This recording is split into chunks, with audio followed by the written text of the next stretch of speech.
লালগোলায় BDO office ঘেরাও, পুলিশের সঙ্গে ধস্তাধস্তি। ভোটার তালিকায় নাম সংশোধনের বিশেষ নিবিড় সংশোধনী অর্থাৎ এসআইআর প্রক্রিয়াকে কেন্দ্র করে বৃহস্পতিবার উত্তল হয়ে ওঠে লালগোলার বিডিও অফিস চত্বর। অভিযোগ, শুধু লালগোলা ব্লকে প্রায় 93,000 ভোটারের নাম তালিকায় ওঠায় সাধারণ মানুষকে হয়রানির মুখে পড়তে হচ্ছে। এই পরিস্থিতির প্রতিবাদে দুপুরে বিডিও অফিস ঘেরাও করে বিক্ষোভ দেখায় সিপিআইএম।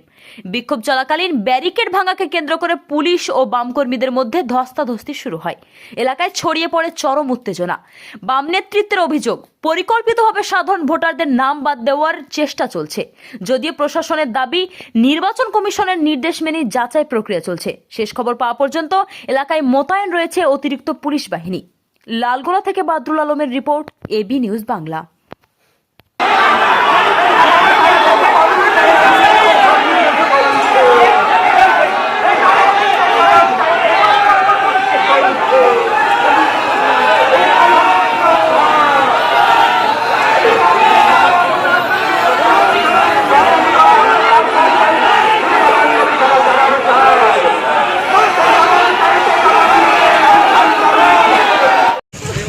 আপনারা জানেন যে গোটা বাংলা জুড়ে এসআইআরের নামে বিজেপির অঙ্গলি হেলানে নির্বাচন কমিশন যে তুঘলকি সিদ্ধান্ত, বারবার মানুষকে হয়রানি এসআইআরের হিয়ারিংয়ের নামে, এই হয়রানির বিরুদ্ধে সিপিআইএম পার্টি লালগোলার ডাকে আমরা একটা অবস্থান বিক্ষোভ, ওটা লালগোলা বাজার জুড়ে মিছিল এবং বিডিও অফিসে বিডিওর নিকট একটা ডেপুটেশনের আহ্বান আমরা করেছিলাম।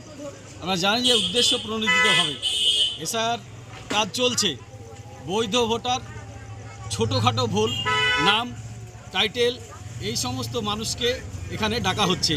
সুদূর 25 কিলোমিটার থেকে তাকে হিয়ারিংয়ের কাগজপত্র নিয়ে এই বিএলআর অফিসে বিডিও অফিসে হাজির হতে হচ্ছে। আমরা মনে করি যে এই যে সাধারণ মানুষকে, সাধারণ ভোটারদের হয়রানি, এই হয়রানি অবিলম্বে বন্ধ করতে হবে।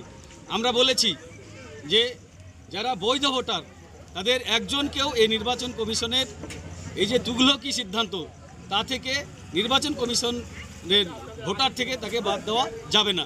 আমরা লক্ষ্য করেছি যে নির্বাচন কমিশনের কোনো সুনির্দিষ্ট গাইডলাইন নেই।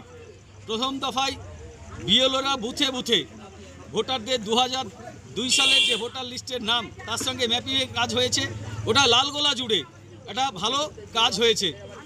12,000 মতো মানুষের এই ম্যাপিংয়ের আনম্যাপিং ছিল। এখন আমরা লক্ষ্য করলাম 1 লক্ষ ছাড়িয়েছে। 1 লক্ষর বেশি মানুষকে এখানে অবৈজ্ঞানিকভাবে হিয়ারিংয়ে ডাকা হচ্ছে। 2002 দাদু বা বাবা মা, নানা নানি এই নামে যারা ম্যাপিং করেছে তাদের নাম এবং 13টা কাগজ, এই কাগজের হাজির করতে হচ্ছে। ফলে সর্বত্র ভোটার থেকে বিএলও সবাই একটা চাপের মধ্যে আছে, মানসিক যন্ত্রণার মধ্যে আছে। ইতিমধ্যে লক্ষ্য করেছেন গোটা রাজ্য জুড়ে বিএলওরা আত্মহত্যা করছে, এটা অমানবিক। এই যে নির্বাচন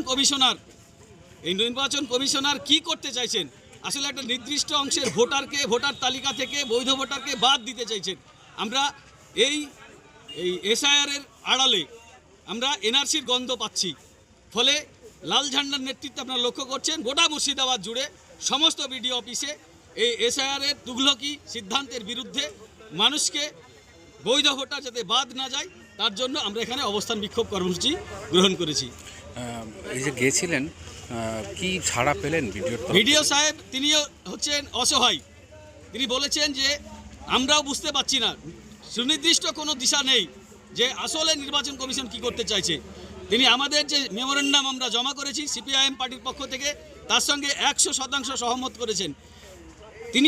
তারও বক্তব্য যে অসংখ্য মানুষ হয়রান হচ্ছে, কিন্তু তার কিছু করার নেই। আমরা বলেছি যে 25 কিলোমিটার দূর থেকে একজন অসহায় মানুষ, গরিব মানুষকে এখানে এসে হিয়ারিং করানো যাবে না। অঞ্চলে অঞ্চলে ক্যাম্প করে এই হিয়ারিংয়ের কাজ করতে হবে। ছোটোখাটো কাগজ ভুলের জন্য এই যে পরিকল্পিতভাবে ভোটারকে ডিভোটার বানানোর যে একটা ষড়যন্ত্র, এই ষড়যন্ত্র ব্যর্থ করতে হবে। নাহলে সিপিআইএম পার্টির নেতৃত্বে আগামী দিনে আমরা বৃহত্তর আন্দোলনে যাব, সমস্ত ভোটারকে সঙ্গে নিয়ে। আপনার নাম পদবী? নাম বাবলুজ্জামান, লালগোলা বিধানসভা কমিটির আহ্বায়ক, মুর্শিদাবাদ জেলা কমিটির সদস্য।